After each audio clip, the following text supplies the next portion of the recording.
Seja muito bem-vindo a mais essa aula do curso de Hipnose Clínica. Recapitulando um pouquinho do que a gente passou, tá? Mas antes, lembrando de você, já pedir para se inscrever, deixar um likezinho, colocar um comentário, dizer o que você está achando até aqui. Mas vamos lá. A gente, recapitulando um pouquinho do que a gente viu, tá? A gente já viu um pouquinho da história da hipnose, como que a hipnose se tornou algo, passou de místico para algo científico, um pouquinho sobre crenças nucleares, crenças secundárias, como que a hipnose, como que a ansiedade pode vir a depressão, né? Muito se fala que ansiedade é excesso de futuro e depressão é excesso de passado. Como que uma pessoa pode ter os dois ao mesmo tempo? Como que a ansiedade se torna uma depressão? Como estruturar a terapia com o seu paciente, se antecipar aos possíveis problemas que possam acontecer, as dificuldades que ele vai ter, treinar as habilidades dele, né? Como a gente pode fazer, utilizar a hipnose para treinar as habilidades do seu paciente. E agora a gente vai olhar um pouquinho sobre o pensamento socrático, tá? É uma ferramenta importantíssima para qualquer terapeuta. Todo terapeuta tem que entender, tem que lançar a mão do questionamento socrático, tá? A gente vai entender um pouquinho da onde que ele veio e como utilizar isso no dia a dia e na terapia principalmente, tá? Bom, vamos lá. O questionamento socrático, ele leva esse nome de uma forma um pouco errônea, tá? Sócrates, ele trazia a dialética, que era a maiêutica, ou o parto das ideias, onde ele ia questionando o entrevistado, né, o interlocutor dele, para que essa pessoa trouxesse para si as respostas. Mas era um diálogo sobre um tema do qual a pessoa dominava, basicamente, né? Ou que ela achava dominar. Sócrates acreditava que as respostas estavam dentro das pessoas. Por isso, maiêutica, né? O parto das ideias. A mãe de Sócrates era parteira, a gente já falou um pouquinho sobre isso. A mãe de Sócrates era parteira e ele trabalhava um pouco essa questão de fazer a pessoa fazer o parto das ideias, trazer à tona o conhecimento que a pessoa já tinha, mas da forma correta. Ele utilizava isso com questionamento. Ele ia perguntando, perguntando, perguntando, se fazia de desentendido e depois usava contradições da própria pessoa para questionar o que ela acreditava estar correto e fazia ela se perguntar sobre novas situações, fazer novas perguntas, né? E tendo novas respostas. Na terapia, no questionamento socrático, você vai fazer o teu paciente te dar as respostas. E aqui é comum que a gente faça isso às vezes sem nem perceber, utilizando o modelo do subconsciente. Tecnicamente, o subconsciente não existe. Não existe um subconsciente. Existe aquilo que é consciente e aquilo que é inconsciente. Não existe um subconsciente. Não existe uma terceira pessoa dentro dessa pessoa que vai controlar ou vai sabotar ela, no caso, né? Ou fortalecer algumas atitudes dela. Isso não existe. Existe o consciente e o subconsciente. Perdão, existe o consciente e o inconsciente. O subconsciente, ele é um modelo da mente, é um modelo ao qual a gente vai utilizar para explicar algumas coisas para o paciente e para entender alguns funcionamentos, no caso, alguns pensamentos automáticos. Na terapia, é muito comum, né, utilizando a hipnose, e eu já fiz isso, tá? E tem bons resultados, onde você fala para o teu paciente.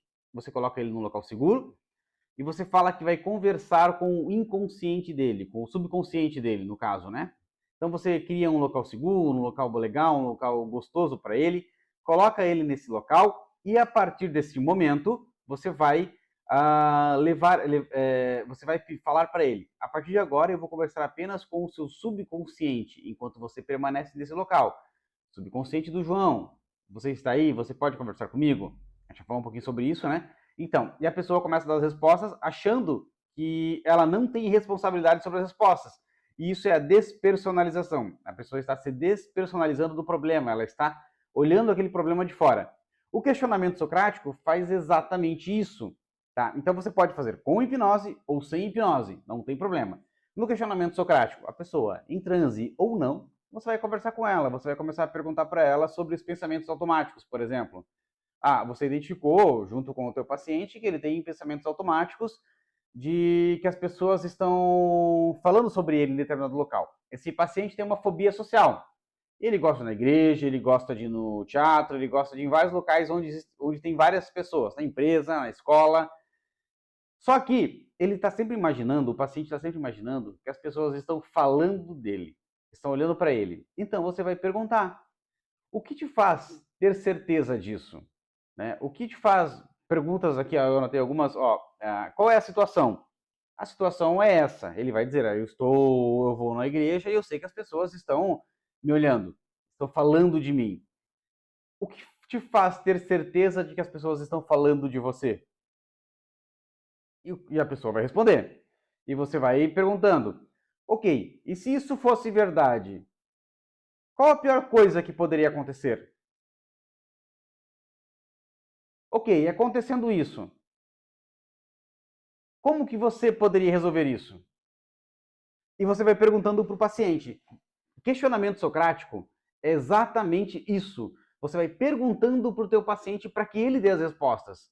Né? Então, e às vezes as respostas podem vir não tão claras e você vai mais objetivamente. Certo, mas você acha que essa é uma atitude correta?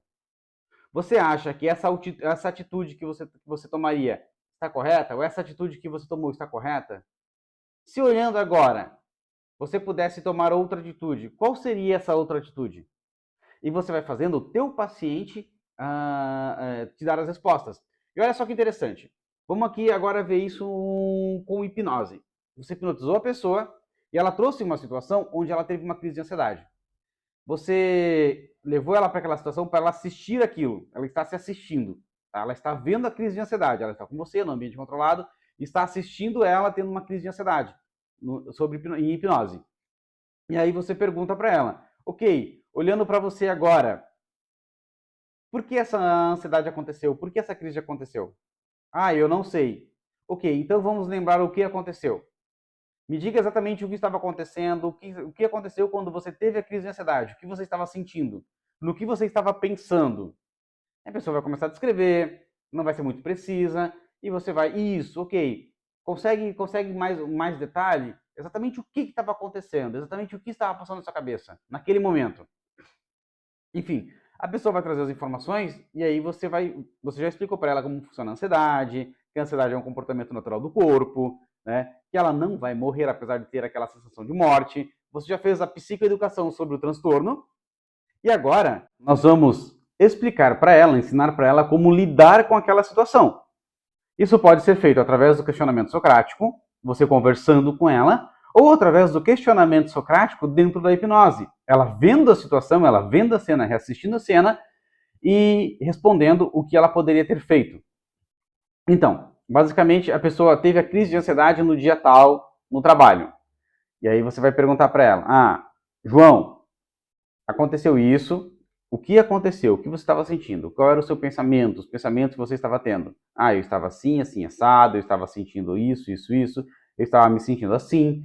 Então eu comecei a sentir isso no meu corpo, eu comecei a sentir aquele desconforto, aquele aperto no peito. Ótimo, João. E quando acontecer esse aperto no peito? Quando você começar a sentir isso, o que você pode fazer? E aí ele vai responder.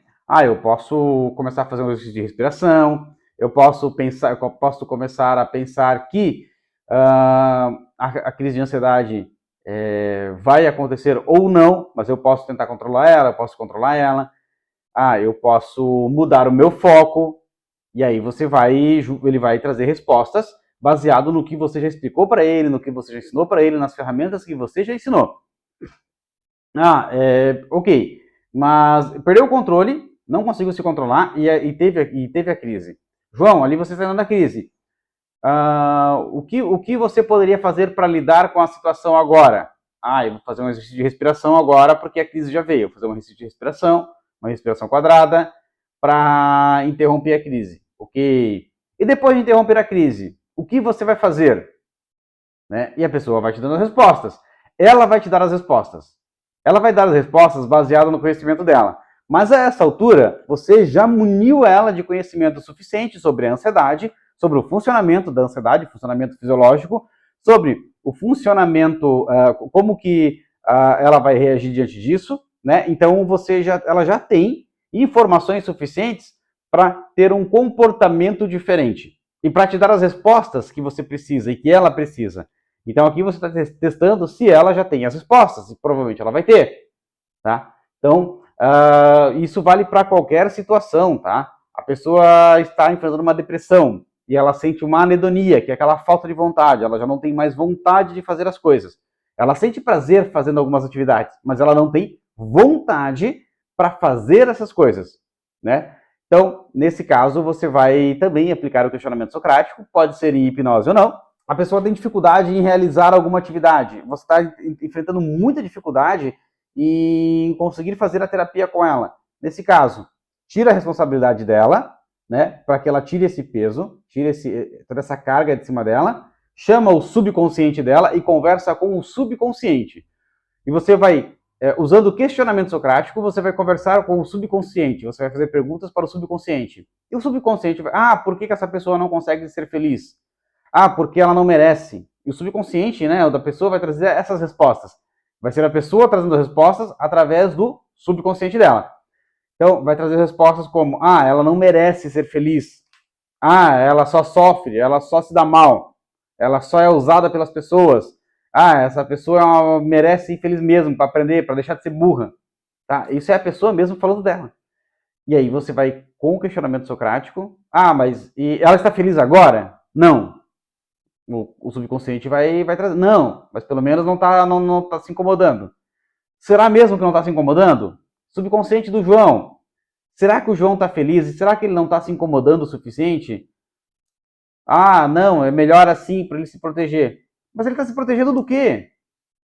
Dele mesmo. Então, subconsciente. Se a gente traçar uma estratégia adequada, você não acha que vale a pena deixar ele ter uma chance de ser feliz? E o subconsciente da pessoa, a pessoa respondendo como sendo o subconsciente dela, vai trazer muita informação contrária, vai querer te convencer de que não. E quanto mais informações você tentar dar para convencer de que a pessoa está agindo da maneira errada, pior vai ser. Então você vai questionar. Sempre perguntas. Você vai sempre perguntar para a pessoa. E baseado nas respostas, eu vou fazer outras perguntas. E sempre perguntando. Até que a pessoa diga. Até que o subconsciente da pessoa diga. Tá bom, então vamos testar. Mas se ela quebrar a cara, se o João quebrar a cara de novo, não quero nem saber. Depois vai tudo piorar. E aí você vai perguntar. Tá, mas não tá tudo ruim agora? Se a gente tem uma chance de melhorar, não é melhor você agarrar essa chance ou não? Você vai dar as perguntas. Até que o subconsciente da pessoa diga, ok, vamos fazer então. Eu não vou mais atrapalhar, eu vou deixar, não vou mais sabotar ela. Ou então, você vai fazer isso com a pessoa em estado de vigília, ou então fazer a pessoa, para questionar sobre um determinado assunto, ou então você vai hipnotizar ela e vai fazer ela assistir uma cena a qual você vai questionar ela sobre quais seriam as atitudes corretas para se tomar naquela situação, naquela cena. A gente utiliza isso muito, a gente utiliza isso na terapia, às vezes sem nem saber o que é, tá? Nada mais é do que você questionar a pessoa, fazer a pessoa se questionar. E você não vai dar respostas para ela. Quem vai dar respostas é a própria pessoa. O que isso vai acontecer? Ela está trazendo respostas. Se ela está trazendo respostas, ela sabe quais são as atitudes e respostas corretas. Então ela não pode mais sabotar, ela não pode mais falhar nessas atitudes, porque ela tem as respostas corretas. É mais ou menos como, vou dar um exemplo, é mais ou menos como quando alguém tem um problema, a gente vai lá e chega e dá a solução do problema de maneira muito rápida e fácil. Mas isso por que você não faz isso? A pessoa tem as respostas, mas o problema dela é muito mais difícil, porque ela está vivendo ele. Então ela não consegue focar nas respostas. Aí nós começamos a dar respostas para ela, não vai fazer a menor diferença. Agora, a partir do momento que a gente começa a questionar ela e ela começa a trazer as respostas, é como se ela estivesse dando conselhos para os problemas de uma outra pessoa. E é muito mais fácil dar conselho para os problemas dos outros do que para os nossos problemas. Então você está manipulando ela no questionamento socrático para que ela traga as respostas para os problemas dela, como se ela estivesse aconselhando uma outra pessoa. Um ponto muito importante do questionamento socrático, tá? Ao questionar a pessoa, a pessoa tem certeza dos problemas, ela tem certeza de tudo que está acontecendo, que é daquele jeito e pronto. Então é importante você questionar as evidências dela. E aqui você vai perguntar, você tem evidências sobre isso que você está falando? Como, por exemplo, vamos voltar para a pessoa que tem a fobia social. E ela gosta de ir na igreja, mas ela se sente incomodada porque acha que as pessoas estão olhando para ela, estão olhando a roupa dela, estão rindo dela. Você tem alguma evidência de que isso é verdade? Ela vai dizer, eu olho para as pessoas, elas estão rindo, parece que estão debochando. E qual é a evidência de que estão rindo de você? Será que todo mundo para olhar para você? E a pessoa vai trazer as evidências dela. E aí você vai perguntar, mais alguma coisa? E ela vai responder, mais alguma coisa? Tem mais alguma evidência? Mais alguma coisa que corrobore o teu pensamento? E ela vai responder, mas as pessoas estão sempre rindo. E alguém alguma vez falou com você sobre isso? E você vai perguntando para a pessoa, para fazer ela questionar os pensamentos dela, para fazer ela questionar aqueles pensamentos automáticos que ela tem diante daquela situação. Na sequência, você vai comandar, você vai orientar a pessoa a trazer uma explicação alternativa. Por exemplo, as pessoas estavam rindo. Bom, as pessoas estavam rindo. E elas não poderiam estar rindo de outra coisa? Não, as pessoas não estavam em grupos, estavam conversando, cochichando. Será que elas não poderiam estar sorrindo, rindo de outra coisa? Sorrindo por estar num lugar agradável? Sorrindo por estar conversando sobre algum outro tema? E aí você vai fazer algumas perguntas para a pessoa, sugerir algumas coisas e vai fazer com que ela te traga outras possibilidades. E o que mais do que mais que elas poderiam estar rindo? E a pessoa vai trazer essas respostas. E aí você vai rematando com, ok, agora, na tua opinião, desses cenários, qual que é o mais provável? É mais provável que estivessem rindo de você ou de outra coisa? Deixa a pessoa responder. Ela sempre vai responder aquilo que é mais realista e não aquilo que... Porque ela já se questionou, ela já foi questionada, né? Então, ela já trouxe respostas, ela vai responder, não, provavelmente não estavam rindo de mim, mas isso me deixava incomodado. Certo. Mas se não estavam rindo de você, existe um motivo para que você fique incomodado? Não. Entendeu? É isso que a gente vai fazer no questionamento socrático. É bem interessante também a gente utilizar as perguntas de distanciamento, tá, dentro do questionamento socrático. E aqui a gente vai usar a mesma estratégia do subconsciente. Só que aqui vai ser em vigília, a pessoa não vai estar hipnotizada. Mas é a mesma estratégia do subconsciente. No subconsciente, nós estamos despersonalizando a pessoa daquele problema. Aqui, agora nós vamos fazer o seguinte. A pessoa trouxe o problema. Vamos supor que fosse seu filho fazendo isso, seu filho passando por isso. O que você diria para ele?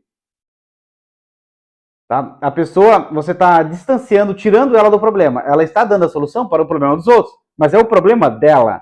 Tá? Então, assim, tudo isso faz parte do questionamento socrático. A gente pode pedir alternativas, soluções alternativas, finais alternativos, né? Onde a gente vai pedir para que ela crie outros motivos para que aquilo aconteceu. A gente pode fazer o distanciamento, né? Ou a despersonalização. E aqui, usando o subconsciente da pessoa, né? Ou então, em vigília, usando exemplos, falando de outras pessoas. Vamos supor que tal pessoa, seu filho, sua filha, seu pai, sua mãe, seu irmão, seu esposo, sua esposa, você vai colocar uma outra pessoa que melhor se encaixe dentro daquele exemplo, daquela história, e se fosse acontecendo com essa pessoa, o que você diria? Como você acha que ela deveria agir? O que deveria ser feito? Esse é o distanciamento ou a despersonalização do problema. Questionamento socrático, uma das ferramentas mais importantes da terapia. Tá? Dúvida? Comenta aqui, clica no link, entra no grupo do WhatsApp. Muito importante entender sobre o questionamento socrático. Tá? A gente vai fazer uma live logo, onde a gente vai colocar isso na prática. Nós vamos treinar isso na prática, ok? Então, muito obrigado por ter assistido essa aula e vamos para a próxima.